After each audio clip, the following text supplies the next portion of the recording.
Em nova escalada de tensão, o Irã respondeu com mísseis a Israel após esse país atacar o Líbano. Pois é, olha só. Netanyahu avisou que o Irã cometeu um erro grave com o ataque e pagará o preço. E agora Israel diz que contra Hamas e segue oprimindo, né, o povo palestino em Gaza. Qual que é o limite, né, para incluir aí, qual que é o motivo, aliás, para incluir os limites aí da fronteira do Líbano nessa ofensiva? Tem o Irã envolvido agora.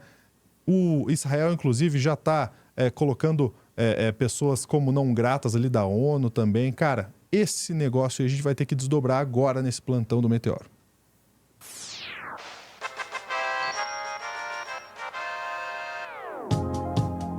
Tem muita coisa acontecendo no Oriente Médio e está escalando muito rápido, perigosamente. Eu vou trazer aqui a Day Oliveira para comentar para a gente todo esse noticiário internacional. O @ da Day está aqui, ó, para você seguir a Day no Twitter. No Twitter não, no Twitter tá fora, mas no Blue Sky, no TikTok, no Instagram e aqui também TikTok, Instagram e Threads para mim. Day, é perigoso isso, mas a gente sabe que a tensão não é só no Oriente Médio, porque tem outros países envolvidos nessa tensão aí. Exatamente. E dentre esses países, a gente precisa sempre lembrar dos Estados Unidos. Tipo, tem uma guerra, quero entrar, quero fornecer as armas. E interessante como eles sempre estão do lado errado, inclusive. A gente vai falar sobre isso um pouquinho mais tarde, mas o que a gente pode falar já sobre essa mudança, né, esse novo foco de Israel, né? A guerra, e muita gente pode dizer que estamos também defendendo o Hamas.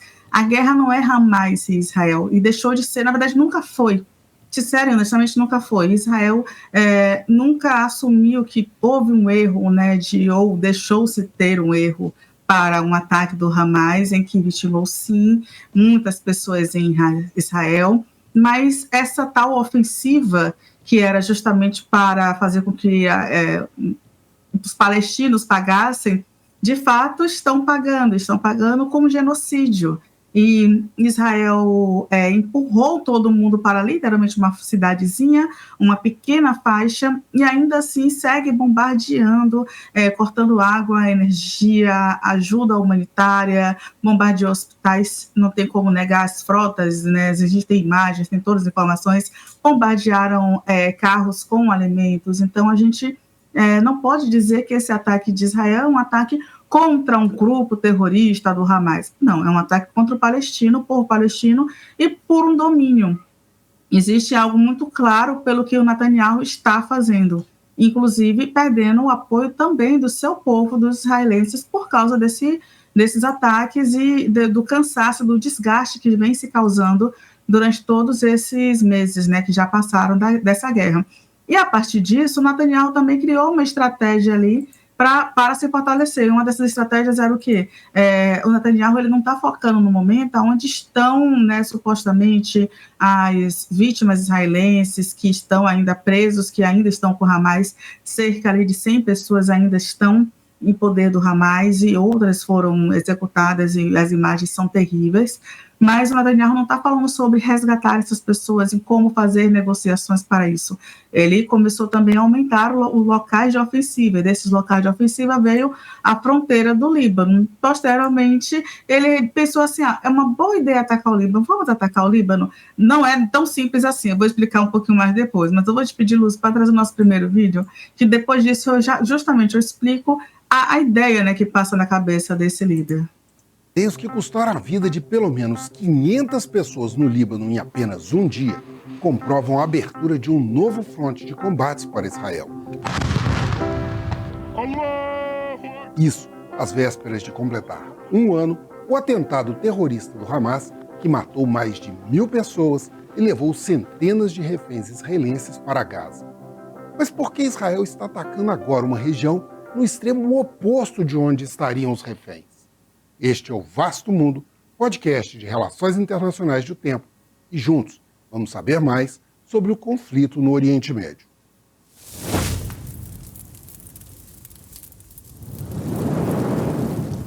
Israel desencadeou uma grande ofensiva aérea com bombardeios a mais de 1.300 alvos no Líbano.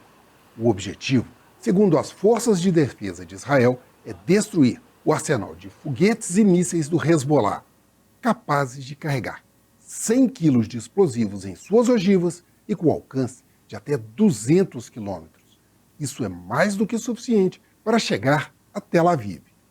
O exército de Israel divulgou imagens de foguetes camuflados dentro de casas no sul do Líbano, como forma de explicar a destruição de alvos civis durante a ofensiva. Mas o cálculo de levar o foco da guerra para o norte envolve outros elementos além da ameaça dos foguetes. No dia 16 de setembro, o primeiro-ministro de Israel, Benjamin Netanyahu, incluiu a fronteira do Líbano nos objetivos da guerra e prometeu o retorno dos mais de 68 mil israelenses retirados de suas casas na região há quase um ano devido ao perigo do conflito. Uma forma de resgatar o apoio popular abalado desde a falha de inteligência nos atentados de 7 de outubro. Atualmente, somente 17% dos israelenses confiam no governo. E Netanyahu segue no poder apoiado por uma frágil coalizão de partidos religiosos e de ultradireita. Contudo, quase 7 em cada 10 israelenses acreditam em uma vitória militar no Líbano. E 2 em cada 10 dizem apoiar um conflito em larga escala contra o Hezbollah na região. Ao mesmo tempo, apesar da grande destruição em Gaza, dos mais de 250 reféns capturados, pelo menos 100 continuam em poder do Hamas e 72 foram mortos até hoje, o que levanta críticas dos familiares. É justamente isso. E se a gente se pergunta por quê, né? Por que essa ofensiva com o Líbano? Sim, a gente tem o Hezbollah, que é um grupo que apoia o Hamas, e a gente tem uma relação muito próxima, né, do Hamas com o Hezbollah. Mas vale lembrar que o Hamas também é um grupo que luta para a libertação do povo palestino, né, e contra as ofensivas de Israel, com práticas, por exemplo, que pessoalmente, Daiane, acho terríveis, mas tem gente que vai dizer que é a única forma de fazer com que Israel também pare de dominar e avançar contra o Estado palestino, algo que não começou ontem, algo que vem desde a Segunda Guerra Mundial.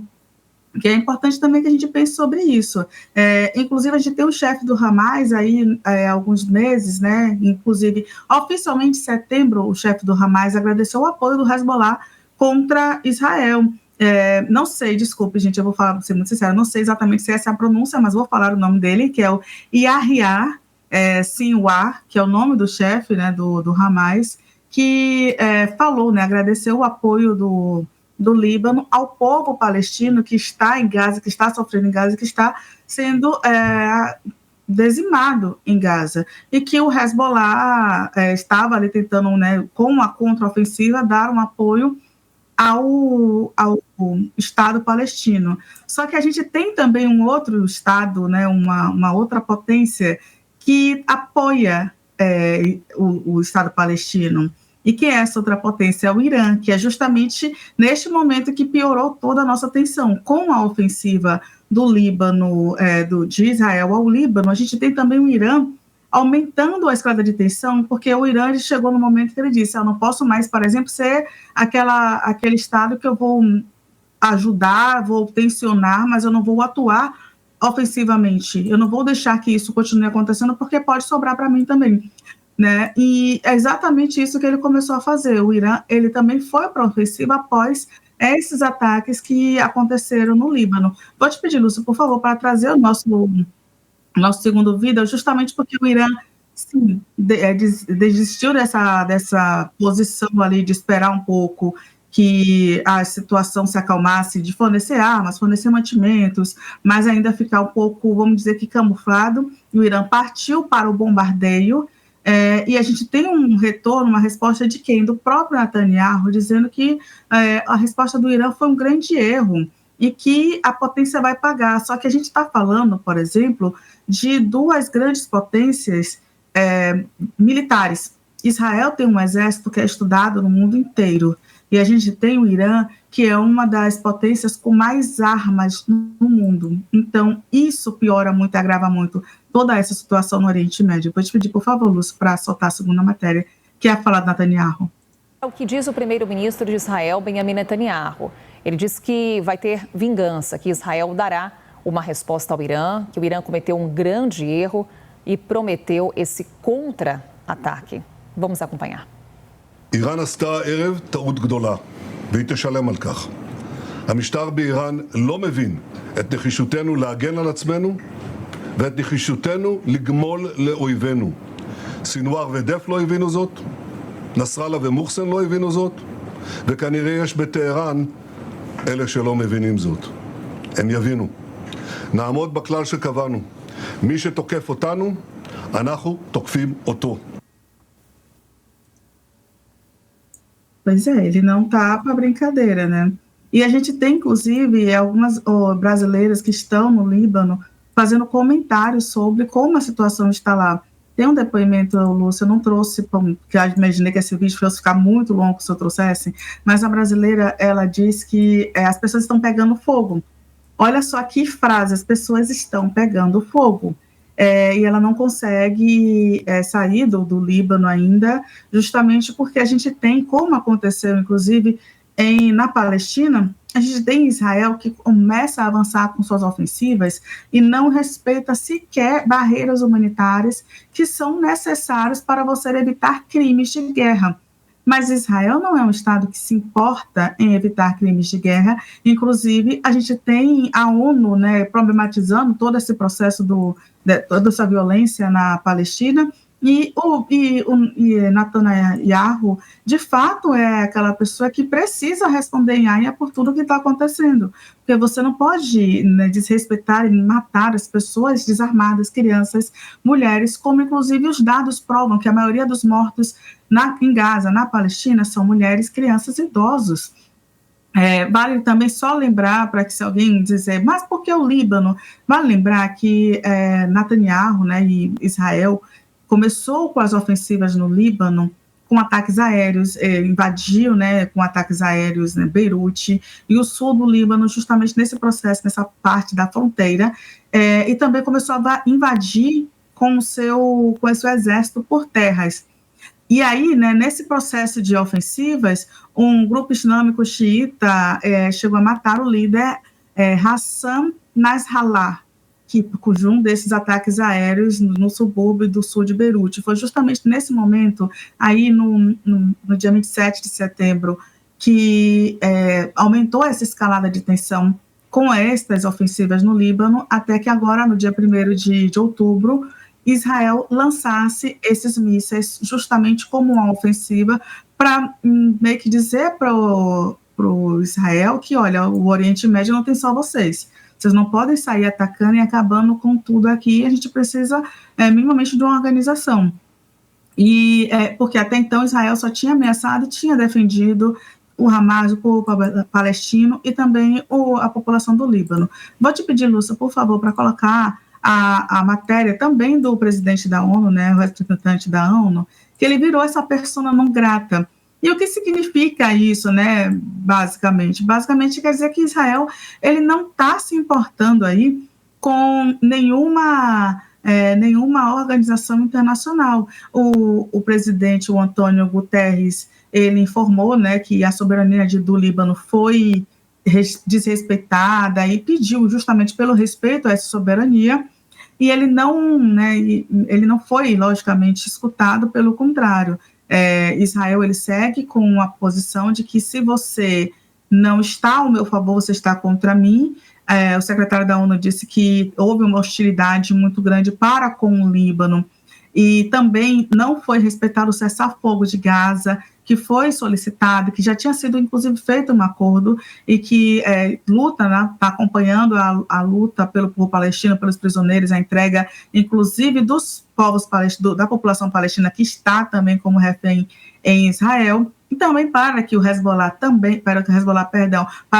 também entregue à população de Israel, né, os israelenses que estão presos, mas não adianta, né, a ONU não tá conseguindo se comunicar com Israel, porque Israel fechou os meios de comunicação e decidiu agora, após essa fala, né, do presidente da ONU, do secretário da ONU, do Guterres, sobre os avanços do Líbano, que não foi respeitada a soberania do país, que ele também seria essa persona não grata. Então, Israel cada vez mais vai se fechando ali com seus países aliados, e dentre eles vale sim sempre destacar que um desses países aliados, e o seu principal é justamente os Estados Unidos. A gente já tem aí chefe de outros estados, como a China, como a Rússia, pontuando que justamente está na contraofensiva, que não está aceitando o que os Estados Unidos, o que Israel vem fazendo com o povo palestino.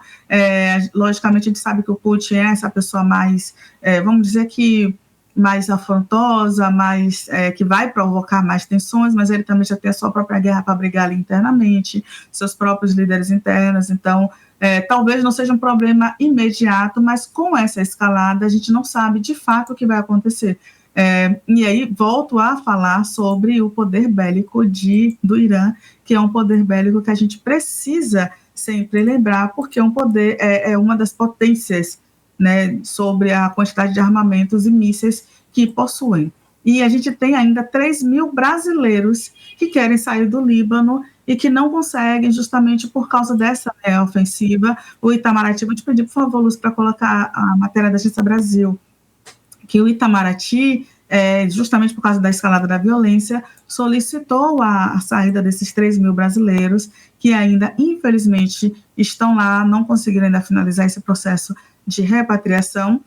Já houve a solicitação a autorização da operação já foi dada pelo presidente Lula, e segundo ele, o Brasil fará a repatriação de brasileiros do exterior em todo lugar que for preciso, e lamentou também o comportamento, né, do ataque de Israel ao Líbano. Inclusive, o Lula fez isso no evento da ONU que esteve, e foi, inclusive, criticado, mais uma vez, por muita gente que disse que o Brasil não deveria se posicionar, que o Brasil não deveria pontuar sobre isso. Itamaraty citou a violação da Carta da ONU e pediu cessar-fogo ao Líbano, que essa ofensiva é uma ofensiva que, por exemplo, atingiu civis, e ainda assim também Israel não vem ouvindo ninguém. Então, esse é um grande problema no momento, né, que essa escalada, ela inclusive aumente e crie uma guerra de uma proporção não vista na nossa história mais contemporânea, né. Infelizmente, no século XXI, a gente deveria ter evoluído, deveria ter saído dessa lógica de barbárie,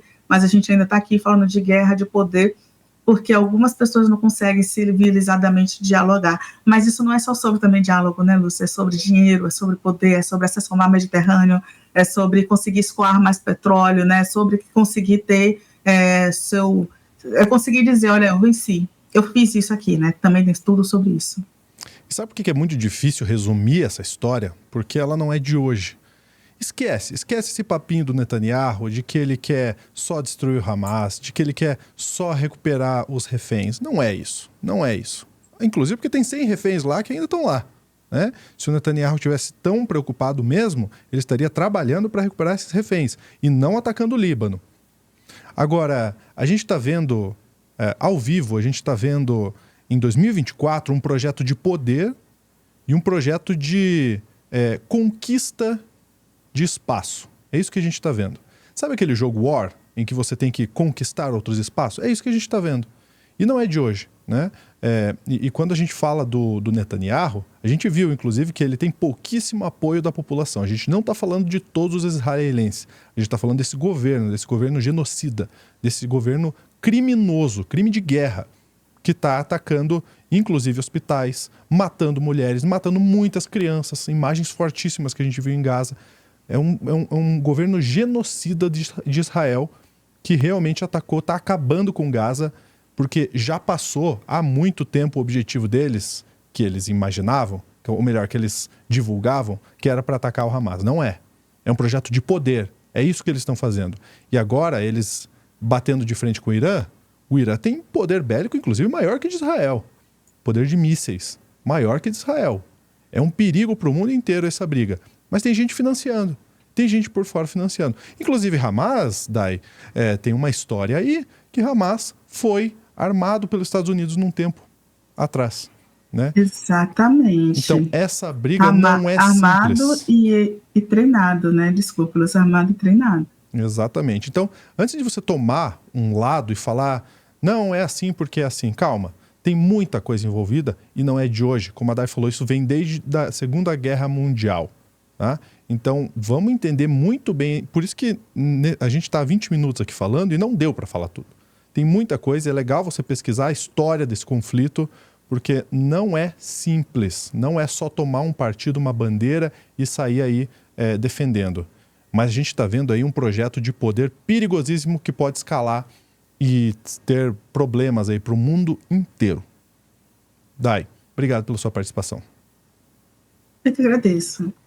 E ó, antes de eu ir embora, eu vou convidar vocês para se inscrever na TV Cringe, youtube.com/@tvcringe Brasil, e tem um vídeo muito importante sobre esse tema aqui para baixo, que é como Israel está usando inteligência artificial para decidir quem vai matar primeiro. É o extermínio gerado por inteligência artificial. Israel está usando isso nesse conflito, nessa guerra aí. Um vídeo bem interessante aqui da TV Cringe 63. Fica aqui o convite para você assistir, tá bom? Grande abraço. Até a próxima.